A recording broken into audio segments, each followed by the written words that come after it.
Вице-премиерот Бујар Османи на својот Facebook профил ги објави замениците министри предложени од ДУИ: Агим Нухиу во МВР, Беким Максути во одбрана, Висар Ганиу во образование и Ширете Елези во финансии. Алијансата за албанците ја предложи Арта Точи за заменик во МНР, Ремзи Мехмети во Министерството за транспорт и врски и Елми Азири во Министерството за труд и социјална политика. Затворите се преполни со невини луѓе и амнестијата е најбрзиот пат на тие луѓе да им се помогне, тврди Ване Цветанов, председател на Сдруженијето за истражување, анализи и развој Зелена лупа.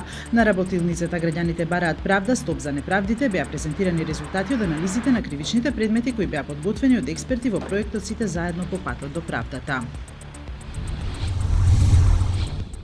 Судот во Москва го осуди опозицијскиот лидер Алексеј Навални на 30 дена затвор поради кршење на законот за организирање јавни собири, објави Reuters. Навални беше уапсен вчера пред својот дом додека одел на протести во центарот на Москва против руската влада за корупција, кои вчера се одржуваа ширум Русија, на кои беа уапсени десетици демонстранти.